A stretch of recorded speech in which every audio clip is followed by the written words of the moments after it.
This is Radio 314 on the Red Ice Radio Network.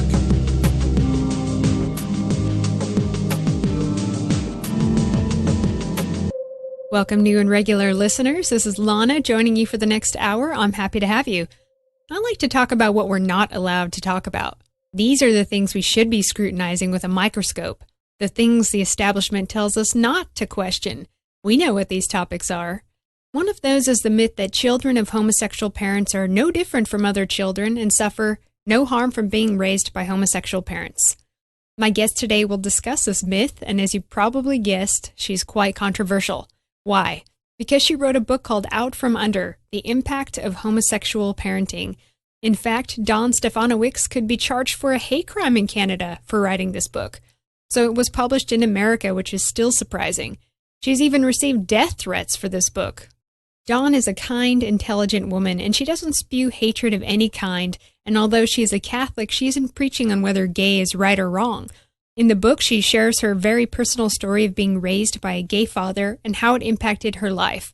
Sadly, she was exposed to different gay subcultures, explicit sexual practices, and other behavior no child should be exposed to, and it affected her for many years. But as it turns out, this is a story shared by many other children who grew up with same-sex parents. You see, in the entire subject of gay parenting and surrogacy, nowhere are people asking about the rights of the children. Is it good for the children? How are children being impacted? In fact, these days we're told gay parents are actually better parents than a man and a woman. Somehow nature didn't get it right. The conversation that no one wants to objectively discuss is, what kind of family is best for the children?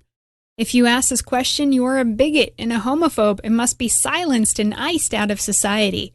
But this question must be dissected and studied from every angle scientifically. I don't come from this from a religious perspective, and people that listen to me know my stance on homosexuality, but I come from this from a nature-based, biological perspective. Let's talk about why children who grow up with same-sex parents have more anxiety, depression, suicide, are more likely to be abused or have been molested, more apt to engage in unhealthier habits such as sleeping around, drugs, smoking. They suffer from more unemployment, less education, and need more public assistance. As possible future gay parents, it's not a time to be selfish and think only of yourself, but to think of the child you are bringing into the planet via surrogacy. A child that will not know his or her true mother or father. This is cruelty, because the harsh truth is, without science, this would not be happening naturally. The biological truth is that gay sex is recreational, not procreational.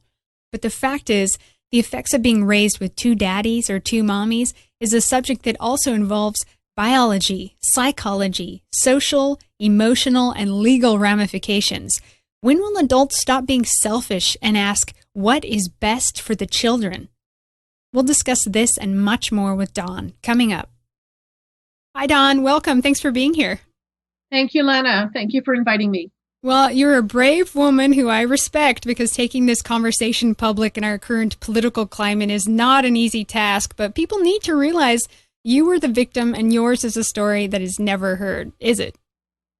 It isn't. You know, for any child to go public, it is extremely risky personally and professionally.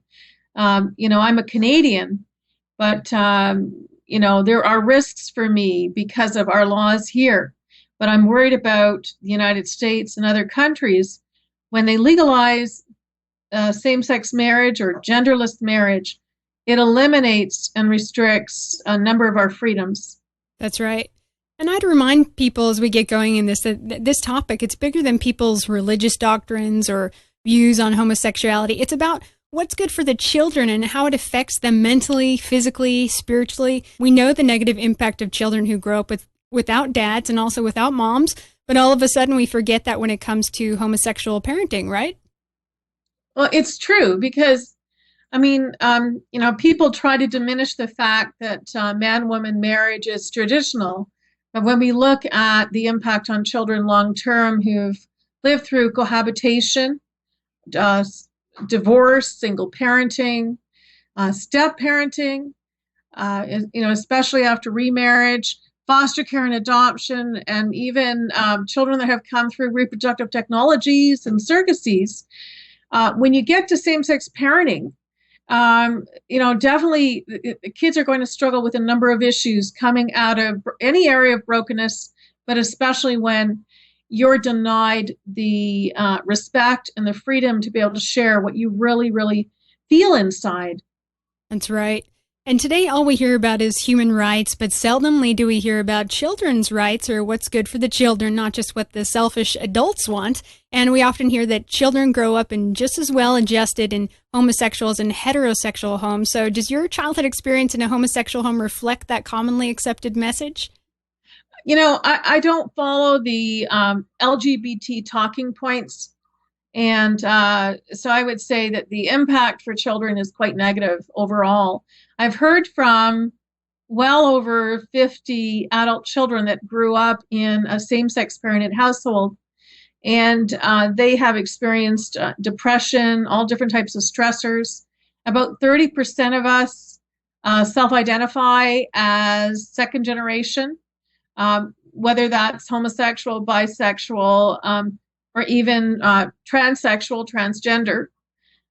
There's a number of things we have to deal with long term. And, it takes us into about our late 20s, early 30s before we can begin to understand how this has impacted us. Now, what was it that caused you to wake up to this impact that you've endured? Part of it is, I really didn't have the maturity as a child really to comprehend what was going on, why from infancy my father had different male partners that were in the home. And I also, was taken into the developing LGBT subcultures in Toronto, Canada. This would have been late 60s going into the early 70s, before there was that political correctness that you now see with the LGBT movement. But, our brains as human beings don't stop developing until about our mid-20s. And it's by then our frontal lobe of our brain can now, actually judge what we feel about things, what we think about things, and start reasoning and assessing where we've come from, where we're at now, and where we're going. And unfortunately, by my late 20s, when I was ready to begin to address my thoughts and my feelings around growing up in a homosexual household, I had already made a number of big decisions around relationships, my academic and career goals, and so forth. Well, I think we should get into that. I wanted to ask about your mother and father. So what was your relationship like with them for people who don't know your story? Well, my parents married in 1960. And on the outside, it looked like a traditional relationship. And my twin brother and I were about 10 months old when my father brought a male partner to live with us for about 5.5 years. And so from that point on, my whole infancy, I don't remember ever a time where my father didn't have at least one male partner in his life. And so people would have seen different males coming and going from the home. They also would have seen, children, which would have been my two brothers and myself. Now, my younger brother was conceived a few years after, and my twin brother and I, came on the scene. And at that point, my parents stopped all sexual relations, and that meant that only homosexual sex was going on in my home from the time I was about 2.5 years of age. So your mom still stuck with him even though he came out as being gay?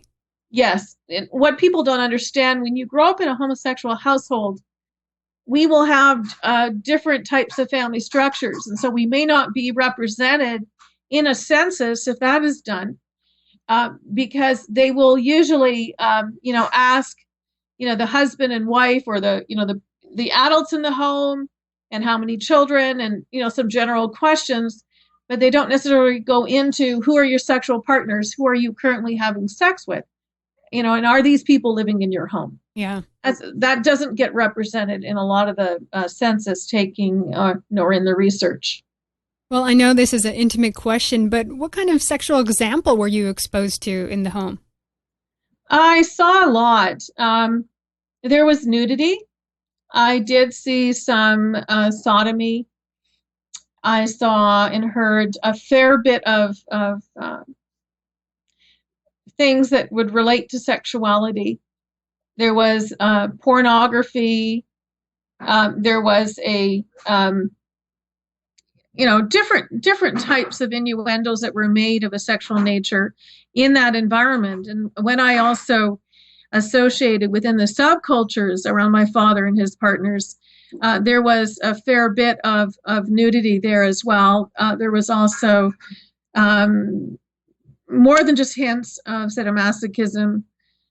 There was also what I would consider to be pedophilia, in the sense that a number of the men around my father, including my father, were attracted to minors, men that were just coming into adolescence, young, basically boys just hitting about the 12, 13-year mark. And they seem to have a special fascination for teen boys. Yeah, this has been coming out more and more. Actually, there's been some recent cases, but I was also reading on your site on how the public is unaware that there's actually a growing movement within psychiatry to actually normalize all forms of sexual practice, including sex with children, correct? Yes. If you look at it, it's in certain countries. If you look at Germany as an example, they're teaching that between 0 and age 4, children should be masturbated and learn about masturbation. And then from about age 4 onward, learn about sexuality and gender.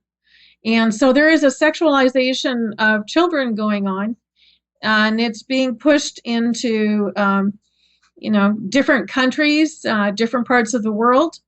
And it's not really about equality and love. It's more about, taking children hostage in a way where they're emotionally and psychologically and mentally going to be obsessed and, controlled by thoughts and feelings that they otherwise would not have experienced. That's right. I know that in first grade now, they're even teaching some kids about, graphic sexual positions and gay sex. And it's like, in first grade, I mean, who thinks about sex in first grade, Well, this is it. The left are not concerned about morality or ethics.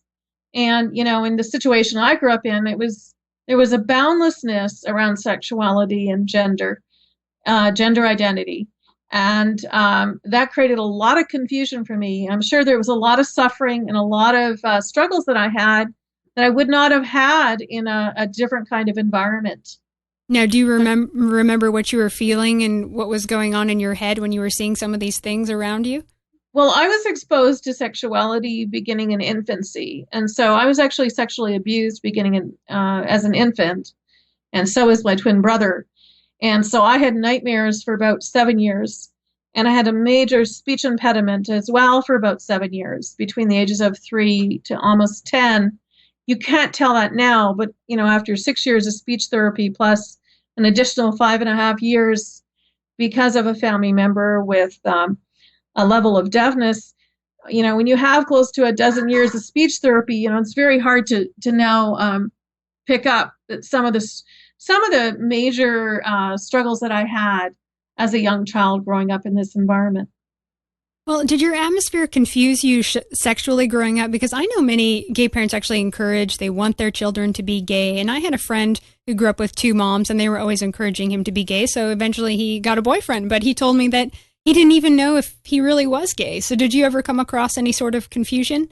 Yes, definitely. I mean, I remember by the time I'm 8, 9 years of age, my father's telling me that I can be whatever I want to be. And I can wear boys' clothes, men's cologne, my hair, I can have it cut differently. He really was about exploring this idea of boundless gender. It wasn't really something where, Dawn, you're a girl, you're going to grow up and be a woman. There was a lot of confusion around gender roles. In fact, I had thought that maybe it would have been better if I'd been born a boy than a girl, because at least I wouldn't have been feeling like a doormat and stepped on and diminished. See, I never felt that I was loved, valued, or seen as important in my kind of environment surrounded by gay men. So did you try and seek out some kind of attention from men, almost looking for a father? Yes, I did. I mean, at age 3, I unconsciously turned away from my father, looking for some level of replacement. There was a real emptiness inside. People can't understand it. They're thinking, well, you had a gay father, so what are you worried about? What were you actually missing then? But his attentions were not on, treating me like I was something special. He was totally caught up with the men in his life, and that's where he spent his energies and his time. And so I didn't feel anyone, anywhere close to him in the sense of being loved and valued. I know he did love me, deep down, but he didn't have the ability to affirm me because I didn't see him loving women. Yeah. I didn't see him loving my mother. And when we, as children, don't see our parent being loved and being loved by the opposite gender, that is extremely confusing for children because it makes we actually absorb that kind of negativity in that environment. Being surrounded by just, basically men, not normal heterosexual couples in my situation, had a profound negative influence on my sense of sexuality and gender identity. And sadly, he passed away, correct? Your father? He did. In 1991, I was in my late 20s, and he passed away of AIDS. And, we realized that was a very strong possibility about 5 years before he died. And, we had confirmation the night that he died, that he had died of AIDS. And a number of his partners also died of AIDS, and a few of them are mentioned on the AIDS Memorial in Cawthra Square in the Gay Village in Toronto, Canada. Well, do you know other people who have lived with homosexual parents, and how do their experiences differ from yours? It's interesting. The majority of us had a fair bit of instability in our family structure and in the adults that were coming and going from our home environment. I know, 2 adult children that grew up with, in a situation where there was some level of stability in that their mother was in one relationship with another woman for the length of time that those relationships existed. And so outside of that, I have not seen that level of stability. There's been a lot of multiple partnering going on. And when they looked at the research, they found that only 2 out of 15,000 adult children that had grown up with a parent that had had at least one same-sex relationship, so only 2 out of 15,000 grew up from, basically in the first 18 years of their lives with their parent involved with one other same-sex partner. So the majority of us will have a fair bit of instability. Yeah, that's very difficult for little kids. I just think of when I was young, thinking of my parents breaking up or divorcing. That was really heavy for me to think of at that time. So children are really fragile. They are. There's this lie out there about children that we're somehow, very adaptable and strong, and that we can handle basically anything the world throws at us. And that isn't true. We have to do our best at coping with what we're living with. And then we have to assess it as we're ready to. And not everyone can. It can be too difficult for a lot of adults. And so that's what you find. I mean, the adult children that have contacted me often have difficulties with trust and intimacy and relationships. This is male and female. Girls that grew up with gay fathers tend to have a great deal of difficulty trusting men. I found with boys that have grown up with a gay father have often experienced molestation as children, whether it was their father or one or more of his male partners. And they've also struggled with, settling down with just one other person. And you have to imagine what it's like when you see your parent involved with different partners. Even if they're partnered for a time with one partner, it doesn't mean it's monogamous. There's a fair bit of, like in my father's situation, he shared even though he was partnered, he and his partner shared certain relationships, and they also went out and cruised individually by themselves. Yeah, not all, of course, but generally the gay lifestyle, it is full of partying. There's lots of drugs, there's lots of sleeping around and other drama. But how do you respond to those who say, yeah, but yours is just one experience and there's many monogamous gay couples? I haven't seen that level of monogamy that other, people will put out there. Again, children, when they grow up in this environment, they share, when they feel safe, they share the details of what it's actually like. And it doesn't seem to match the talking points that you'll hear from the other side. I mean, research bears it out. I mean, they looked at homosexual relationships and they found that they couldn't find any partnered men over a 5-year period that were exclusively monogamous during that 5-year period of time. And I was reading a recent New York Times article, and it was about men who legally got married to their same-sex partner, and what they found is that in 50% of those relationships, these men opened up their relationships to other sexual partners within the first year. Yeah, it's funny to me how generally there's been a lot of gays that look down on and mocked marriage and traditional family unit, but then here they are trying to have that and trying to copy that. It's funny, isn't it? Yeah. In Canada, when we had same-sex marriage legalized, this was in July 2005, what's really interesting to us statistically is that over 95% of those that could potentially have gotten married, only like under 5% actually tied the knot. And we actually had more licenses being given to international couples than Canadian. And so it was actually used when it came into Canada and was legalized, same-sex marriage. It was used by international couples to take it back to their own states and countries to, create court challenges to see if they could have their relationship recognized in their own state, in their own country. Yeah, I always wonder, why is it so important for them to be recognized if marriage is ultimately about between two people? Why do they need the state involved so much? Have you thought about that? I have. No, I've testified in 9 U.S. states, in the Fifth Circuit, and at SCOTUS, as well in 3 areas in Canada and also internationally in other countries, including Argentina and Australia and Paraguay. And what I found is that, they will often bring up the argument about federal benefits, visitation rights when one partner is hospitalized or dying, also inheritance rights. All of these things can be legally agreed to for, whatever relationship someone has. So there are ways to go about that. I think it's more about having forced acceptance of various types of relationships.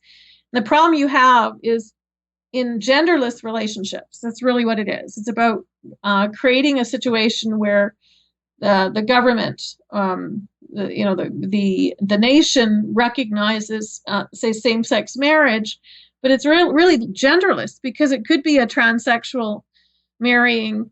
Whether it's another transsexual or transgendered person, it could be a situation where there are, say a man with 2 women and they consider themselves bisexual, and they could have the same kind of arranged marriage legally recognized by the government if they use the very same arguments of the LGBT movement.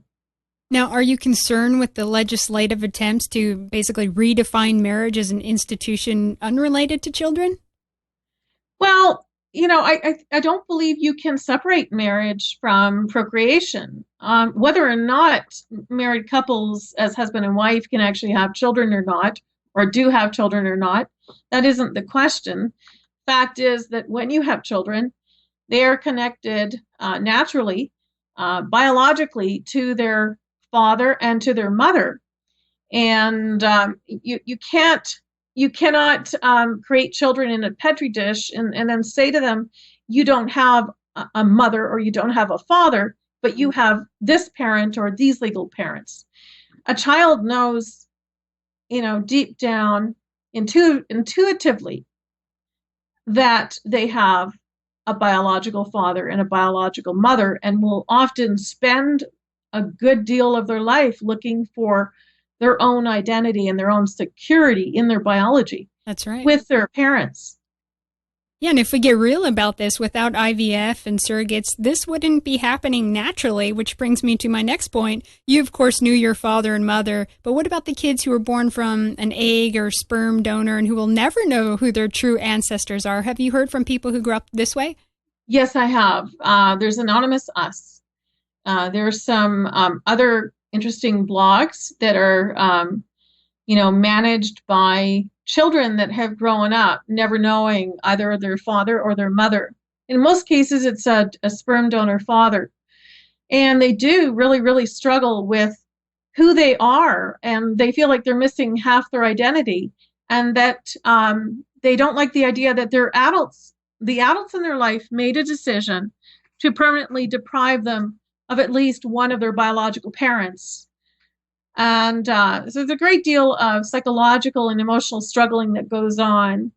And the other challenge that they have is they potentially could be attracted to a half sibling, someone who was conceived artificially using the same sperm donor. Mm-hmm.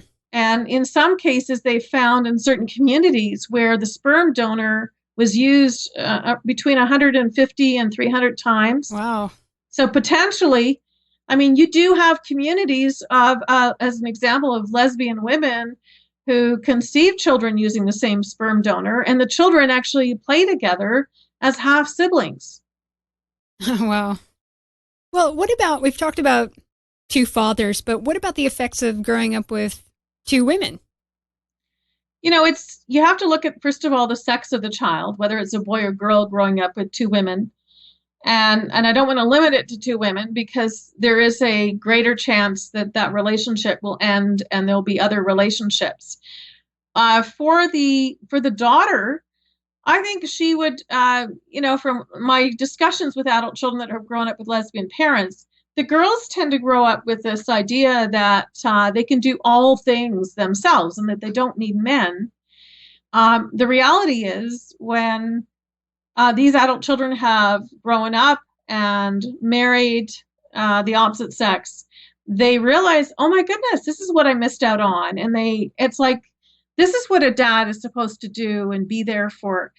And, I remember the testimony of Heather Barwick for the SCOTUS brief, and she realized what she was missing from watching her own husband and how he was involved with her children and just the raising of the children.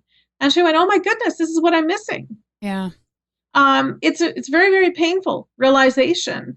And also the fact that you do come to the reality that as a girl growing up, and you become a woman, that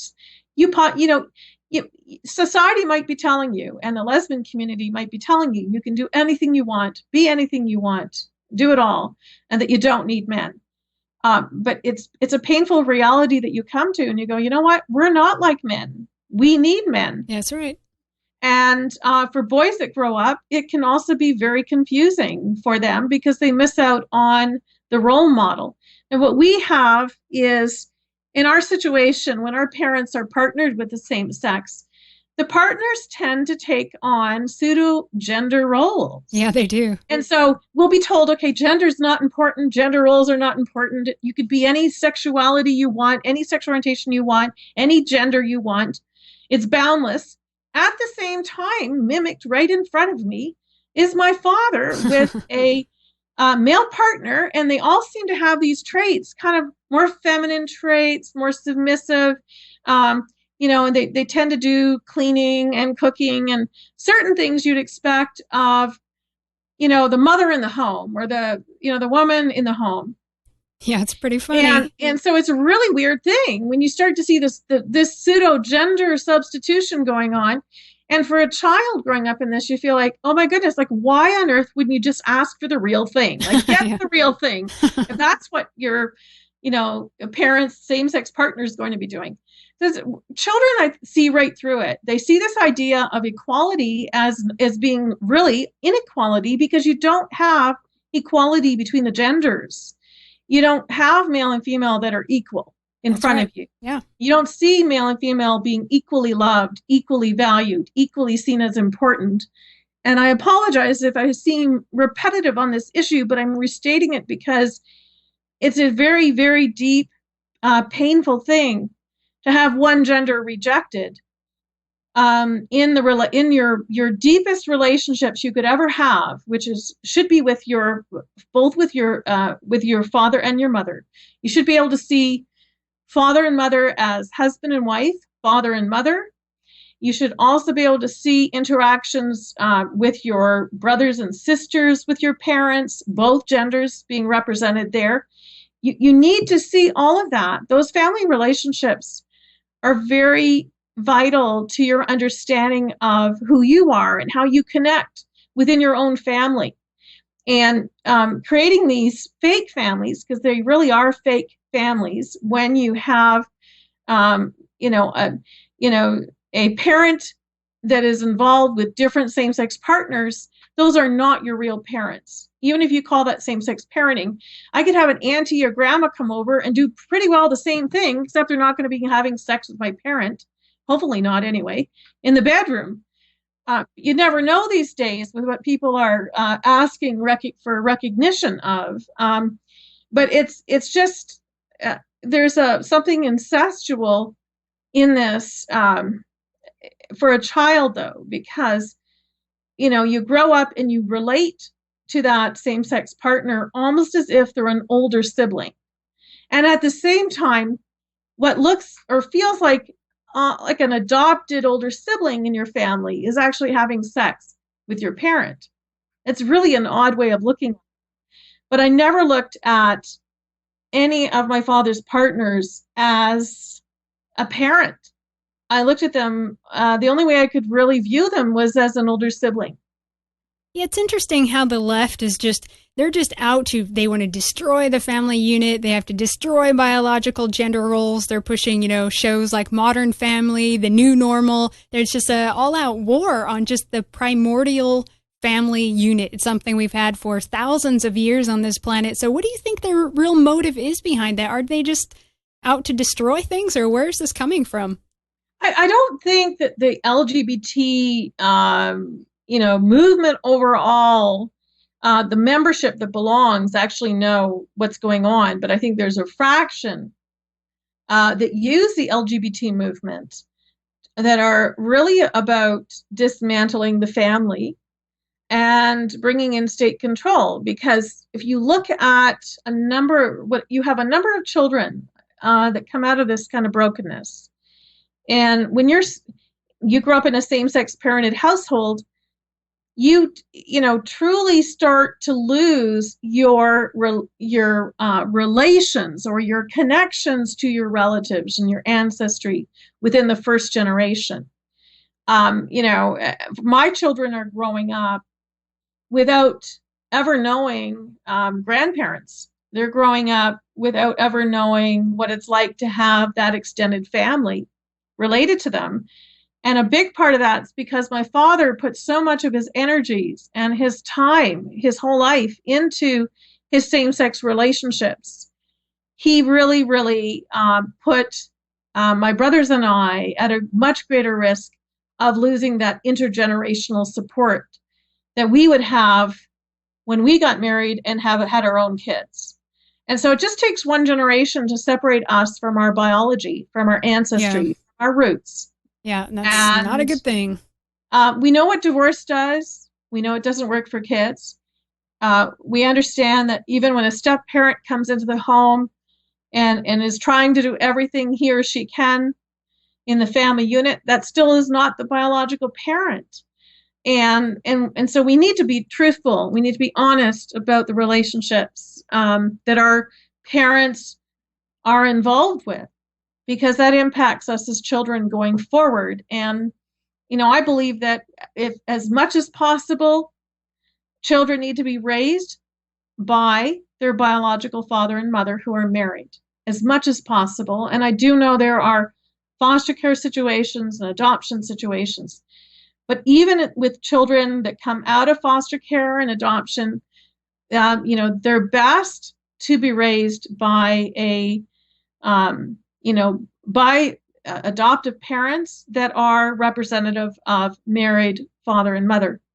I have looked at foster care and adoption and the risks for children. There's a much higher degree of there being, psychological and emotional issues going forward, even though they grow up. You try to place children in the safest, most secure home environment. These children are in much higher risk of a whole bunch of issues. Children that come out of reproductive technologies, surrogacy and so forth, much higher risk of psychological issues, risk of cancer, physical and mental disabilities. And the children are also much higher risk when they grow up and want to have children to be infertile. So that, we're really playing with nature and trying to be God in creating these artificial family structures and living arrangements that are not biologically tied together. And it's sad. It is very, very sad. And I know there's always going to be exceptionalities. I understand that. But to be actually out there saying all family structures are equal and will create good outcomes for children, no, that isn't true. Have you looked into the many studies on the importance for children to have both their biological mother and father? Because I know there's even crucial hormonal interactions from having both parents. There is.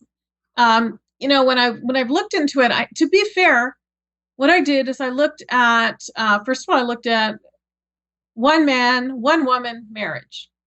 Then I looked at cohabitation of, biological parents. So the biological parents have not tied the knot. They're cohabiting. There's a much higher risk of violence, like physical violence and emotional violence in the home. Much higher risk in a cohabiting biological situation that the children will lose connection with at least one of their parents.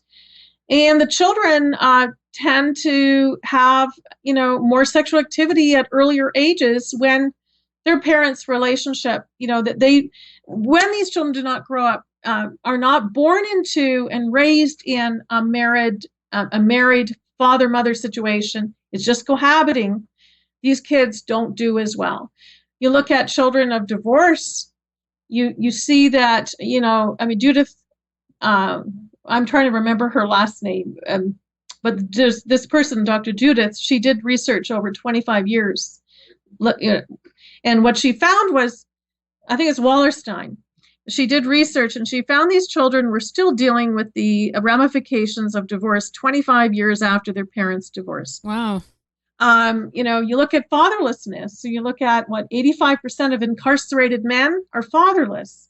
And we wonder why they got in trouble with the law and they dropped out of school and they had issues with alcoholism and drug addiction and so forth. We look at single parenting and even the best intentions of parents. And there are kids that somehow make it through in all of these areas of brokenness. But we look at single parenting and we know these kids don't fare as well economically. We know that they're at much higher risk of early sexual activity and so forth. And so you move on and you move into remarriage and step parenting. The children often struggle with the new parent that's now is their step parent. And it's challenging when you bring two broken families together under one roof. It isn't exactly the Brady Bunch. But anyway, and then when you get to gay parenting and all the different ways that children like myself come into these situations, we are, obviously conceived heterosexually, but we have compounding issues because our parent can have opposite sex sexual relationships and same-sex sexual relationships. And they can actually swing back and forth between heterosexual and homosexual relationships, even throughout our childhoods and into adulthood. Now, my father remained in homosexual relationships throughout my early childhood into my teens, into my 20s, when, before he died. I didn't see him involved with other women, but my understanding is that for many of us, we can have this, our parents flipping back and forth, that there isn't this stable sexual orientation that the left like to present. There's like 8 definitions for lesbianism, and there's only one definition for lesbianism that actually is exclusively lesbian. When Lohman and other researchers began looking at human sexuality in the mid-90s, the research there showed that, the majority of men who say they're gay have had and will have opposite sex sexual relationships. They found the same thing with women. The women that said they were lesbian have had and will have, opposite sex sexual relationships. Mm-hmm. So it's really, really confusing for me, growing up, because I didn't look at people, under these titles of, gay, lesbian, bisexual, transsexual, transgendered, questioning, and so on.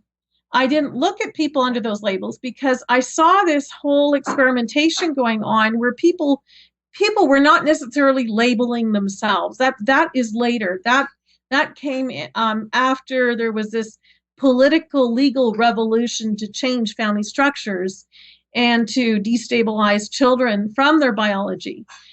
And that really has to do with selfish adult desires, not just sexual desires, but treating children like commodities and removing them from their ancestry and their roots, and trading them back and forth based on the highest bidder and the most power that you have. And, there's a number of people that cannot have children naturally, but if they're heterosexual, it just, that's an issue for them. But anyone else, they're going to be infertile because biologically speaking, there's no chance that they could ever conceive.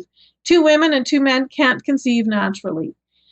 And children, we're real human beings, and we begin to recognize that the image that we're made into doesn't reflect same sex. It reflects male and female, that we need both for our own identity, for our own development.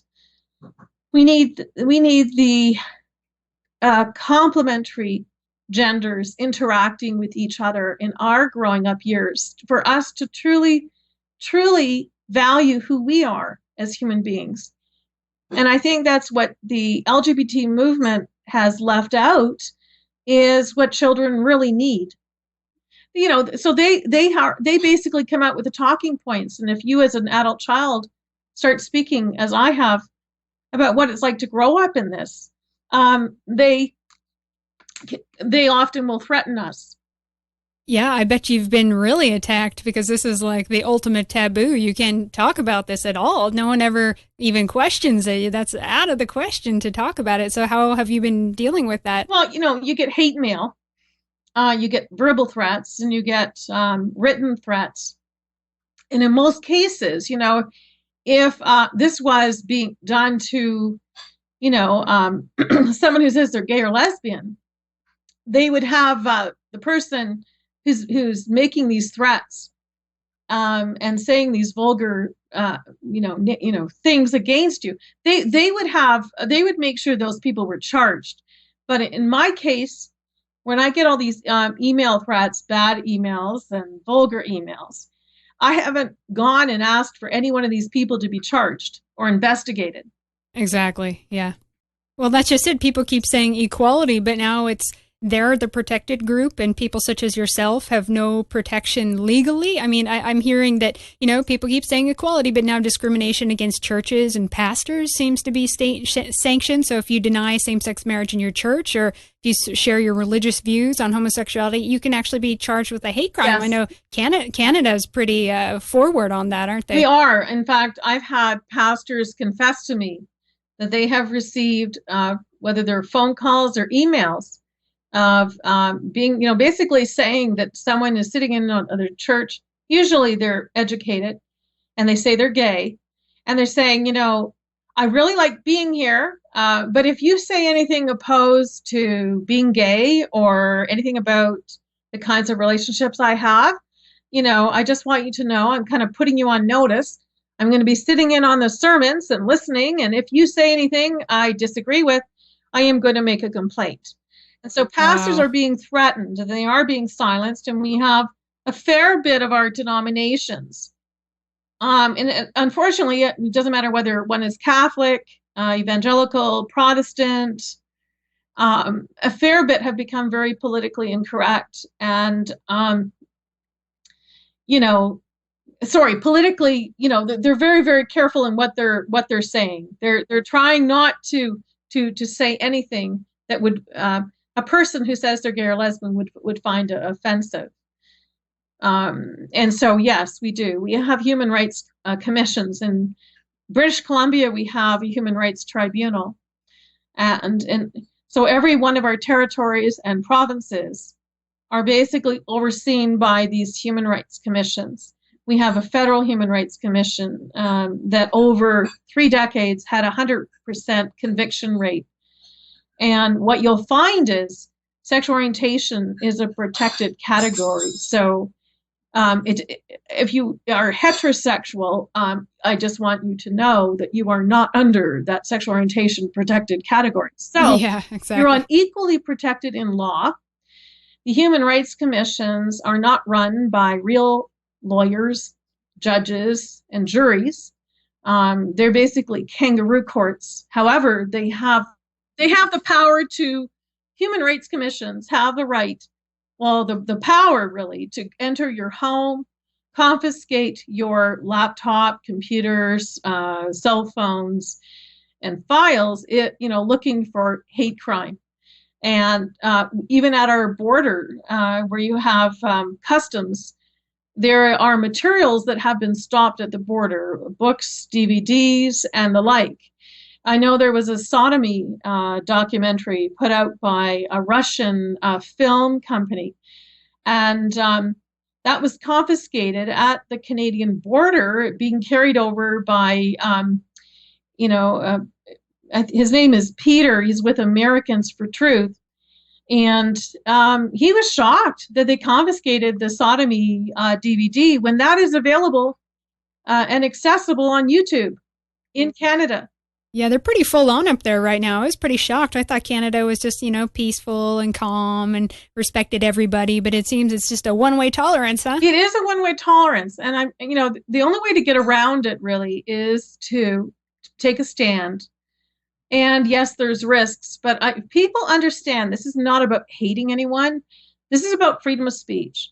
It's something that in a true democracy, everyone should have. And, I happen to have a Polish last name, which means that in our family going back, there was communism. And under state control in communism, you have empty shelves. So you can't easily access all the food you would need or you'd like to have. And when the food's available, you stand in line, blocks and blocks at a time, and you wait until you can get your loaf of bread or your meat or whatever it is that has just come into the stores. As well, people under communism had to be very careful what they said about their political leaders, and they had to be very careful they didn't put down their government leaders, their political party that was in power. They had to be careful what they wrote. They had to be careful because they could be fined and they could be imprisoned, and some, were killed. And so if you remember what it's like to live under that kind of state control, that kind of regime that takes away your freedom of speech and also restricts your religious freedom to the point that, you can only go to the state-approved churches. You can't go to the underground churches, and you cannot freely worship, and you cannot, publicly express your faith in your business or in any public places. So your worship, your religious freedom is restricted to a few hours on Sunday in a state-approved church. Well, coming out of that, when people come into Canada, they're expecting that there will be more freedom here, and they're absolutely shocked that all this kind of language and discussion is banned in Canada publicly. Whereas, if you go back to different parts of Europe, people are very aware of what it was like to live under a state regime and how restricted speech was, and religious freedom was restricted. And therefore, they express all sorts of feelings and thoughts around political and religious topics, and so they can't imagine that any country through human rights commissions and hate crime legislation would want to ban speech and protect certain categories of people, under a special label. And, it just doesn't make sense.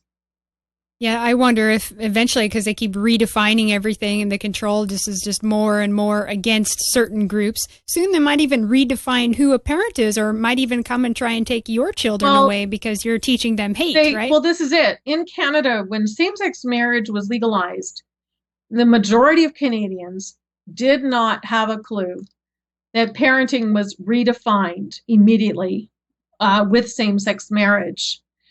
And so what happened when Canada's gay marriage law, Bill C-38, was passed through and became legal, it included a provision to erase the term natural parent and replace it across the board with gender-neutral legal parent in federal law. So now all children only have legal parents as defined by the state. And by legally erasing biological parenthood in this way, the state ignored and ignores the children's foremost right to know and be raised by their own biological parents. Yeah, this is scary stuff. I always wonder, too, what the long-term effect would be. Like, let's say in the future, if they went far enough and it's like, oh, no, the state raises your kids. There's no such thing as a primordial family unit. What kind of humans would we become? Well, this is it. In Canada, as parents, you can expect state interference when it comes to moral values, parenting, and education. And it doesn't just happen in school. We have some school policies, in place that, use a term called school climate. And what that means is that the child in school, is bound by the regulations of the school board within that school and beyond. So wherever that child travels as a student of the school, that child's school climate around him is like a bubble, and it walks with him. It goes with him. So if he gets on the bus and he says something that the bus driver finds hateful or hurtful towards a particular group of people, that bus driver actually has to write that down and report it to the school principal within a day. The school needs to be aware. So policing of speech by students, by the teachers and the administration, and by the bus drivers and the school counselors and social workers and even the caretaker at the school. Well, that policing of speech continues on with the child when that child leaves the school and goes to, the corner store, variety store, to pick up a snack or a pop. It also travels with the child on field trips. Also, if that child meets with other students at the local mall or goes to a movie theater, or a number of them or a few of them get together as friends after school at a child's home, the school climate is traveling with that child throughout the child's whole day, not just at the physical location of where the school exists. And so with that school climate, it means when the child comes home and opens up his or her laptop or starts using their cell phone or starts communicating on the social networks, that child's speech and anything the child writes, anything the child posts in photos or illustrations, all of that can be policed under the school climate, which means even the parents can be investigated if somehow the school finds out. Unbelievable. That the parents have said something that's in conflict with what the state is supporting. Wow. Wow. This is like a dystopian sci-fi movie. So any tips for how to raise your kids in this kind of climate? Well, Because I know we've got that and then we've got the cultural Marxists on the other side. So how are you raising your I'll tell you children? what, I homeschooled for a number of years. I've done all sorts of interesting things, but I homeschooled. And one thing I would say to anyone who's homeschooling, they don't have to be Christian, Catholic, religious at all. They could be Jewish or they could be secular. It doesn't matter. That I would recommend anyone and everyone that's homeschooling to join Homeschooling Legal Defense Association. For that nominal fee to educate your child at home, that membership with HSLDA will offer you a level of protection like nothing else. They will defend you if you're in a situation where the social worker or a supervisor comes from the school or from the government to your door. They will actually give you legal advice on how you're to handle that situation. And we do have we call them family services or children's aid. We do have government employees that can potentially come to your door and investigate. And they may be looking for abuse, they say, and I put that in quotes, and that abuse could be you're teaching your child something very different that they really disapprove of. And so it's very, very important to have a community of people where you have connection and protection under HSLDA membership.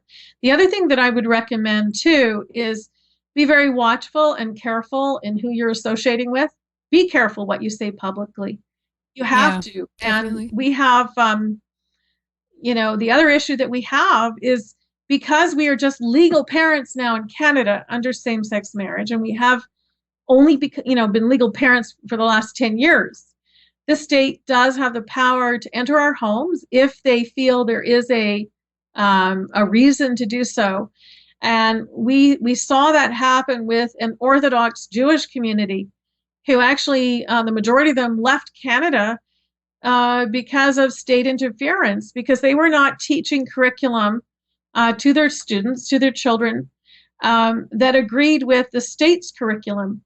I thought the Jews were very protected in Canada. Well, this is it. They will go after the vulnerable small groups first.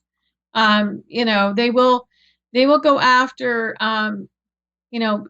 individuals and families and groups that may not be as protected as other groups, in the sense they're not as assimilated within the community and don't have the network of supports around them. This is the challenge, is that if you see vulnerable groups having to leave the country, then you understand as parents that, how long will you have your freedom as a parent to be making the choices to teach your children certain values and beliefs and your faith in the privacy of your own home? How long will you have that freedom before someone knocks on your door? And if you're a careful parent, you have to always be prepared for that in Canada under our hate crime legislation and under same-sex marriage and with our human rights commissions and tribunal, that we are at risk. We're at a higher risk. And so we must be very careful before we open our front door. And we have to remember that what kind of future are we creating for our children if we don't fight this now? I mean, think of where your grandchildren could be living. I just had a couple more questions for you. What would you say to other adults who have grown up like you? They're learning to cope with their parents' choices and they don't know how to handle it. Well, I would say face the reality of it. It's a lot harder to do than what I just said. It takes time. But if you truly want to be sane and, a decent person in the sense of being able to cope with stress in day-to-day life, you have to deal with the past. You have to sift through it and, love your parents, appreciate them, value the different men and women that were in your life growing up, whether you agreed with them or not, whether you liked them or not. Really just look at everyone as a valuable human being and love them. At the same time, recognize where there's losses, those permanent losses and deficiencies. And recognize that our whole identity is not just wrapped up in our sexuality and gender. That is, very, very important to our identity, but it's not all that we are. We're much bigger than that. And that any inclinations that we have, that doesn't have to become our identity. Also, forgive those people around you that have hurt you. It's really important to practice forgiveness on a daily basis. I know that there are people that are Christians, Catholics, that believe in forgiveness. But I would say, whether you're religious or not, forgive. Really, so you don't have to carry that bitterness around with you. And the third thing I would say going forward is make the best choices possible going forward. Life is not perfect. Life has its challenges, but you can live day to day and enjoy the beauty around you and appreciate the people in your life. You can love more deeply and more intimately when you have faced the reality of the painful past, when you've forgiven those who've hurt you, and when you move forward in making the best choices possible. I'd encourage everyone to buy your book too and help support your work because you're doing important work. But I wanted to ask you, why is your message so critical now? Well, this is not really about ego. I was compelled to write when I got home in 2004 after testifying before Canada's Senate of Legal and Constitutional Affairs on hate crime legislation. I was compelled to write my book because I felt like, oh my goodness, they're going to make it a hate crime that I come out and say something that hurts the feelings of certain men and women around me, or men or women that are like my father, who was involved with same-sex partners. And so I thought, I got to write down my story. People have to understand that what it's like for a child to grow up in this. So I wrote Out From Under, the impact of homosexual parenting, and I published it in the States because for a number of reasons. The major reason, I wasn't sure if Canada would allow my book across the border, and we don't have the distribution network that the United States has, and our postal system charges probably double to triple what you charge in the States. And so, I thought my book would be more accessible being published in America, and I also felt that with my story out there, that more adult children would come forward to share their stories, which is actually what's happened, and that legislators would take a step back and really consider, before they change laws around marriage, really consider the impact on children. And so that was really the purpose of my book, and I state that in my preface.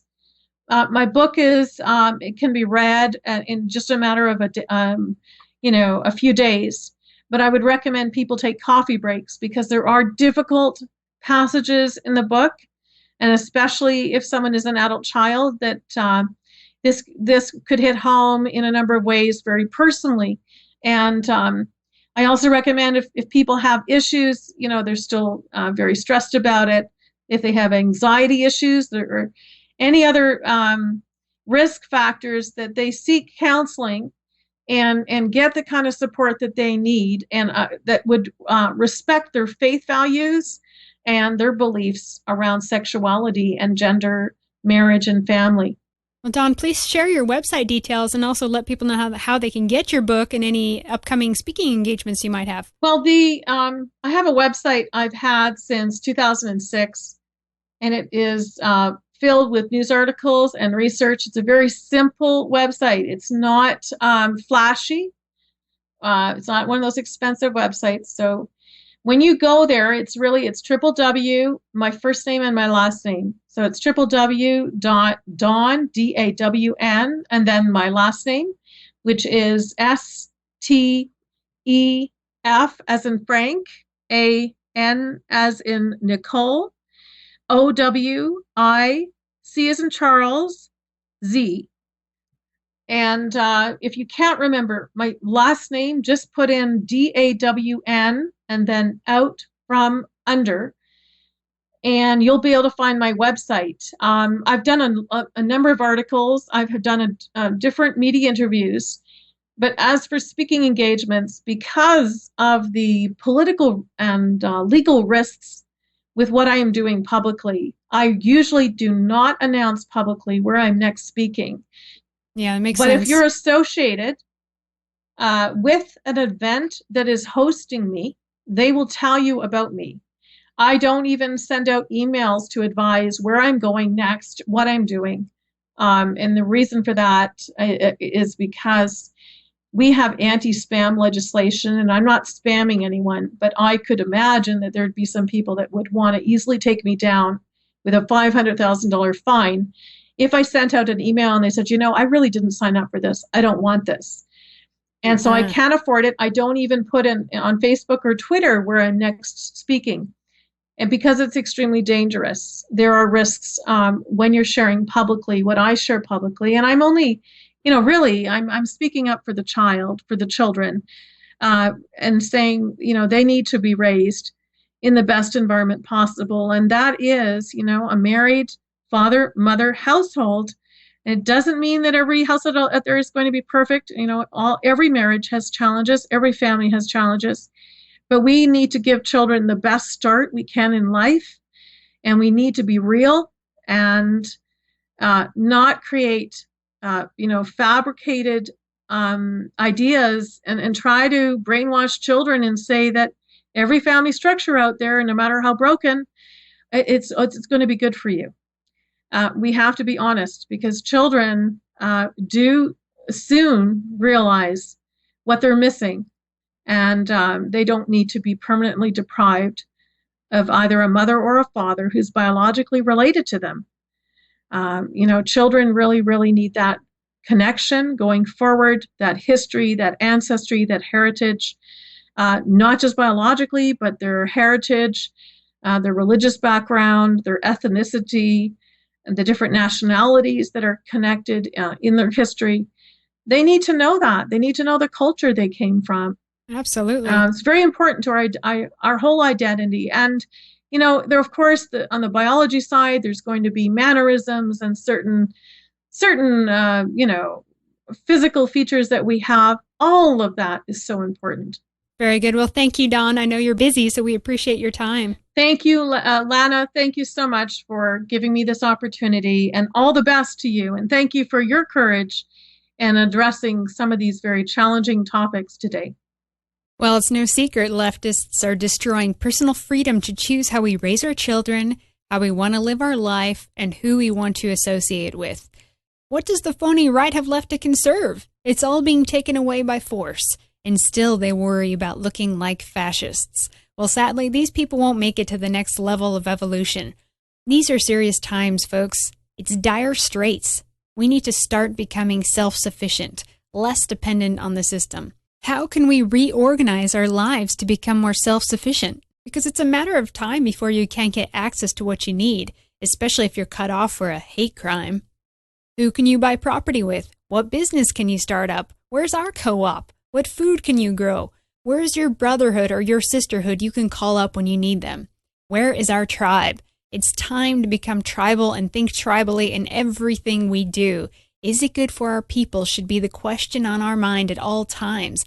Is this ensuring the survival of our European children? The difference with Europeans is we think long-term. Can you see the long-term of where this is going? What are you doing now to leave your legacy for your future children?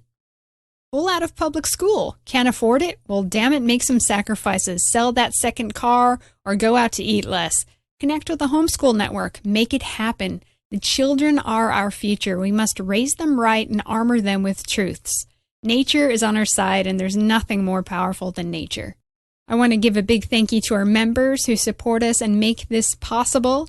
And if you want to help keep us going ad-free, please sign up for a Red Ice membership to access all our material or consider sending a donation. We do appreciate it. I'll be back next week with a show on women and parenting. Also, if you want to connect with me, I am on Facebook, Google+, and Twitter. On another note, we at Red Ice are always looking for good writers, journalists, editors, people with talent to help us create more content. This is not a hobby, it's a war. So can you write? What are your talents? Get in touch with us. Agents need not apply. All right, everyone, have a great night. I climbed the redwood hill. 'Twas on a rainy day.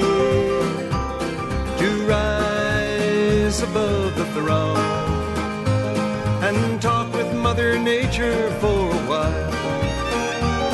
She told me of her love for the children in her trust, and of her grave concern for the likes of you and me and us. Crying though she was, she did speak these tender words. The things that I am, I could not change for any man. I tried to comfort her, oh, but she would not be still. And how the rain did fall as I found my way back down the redwood hill.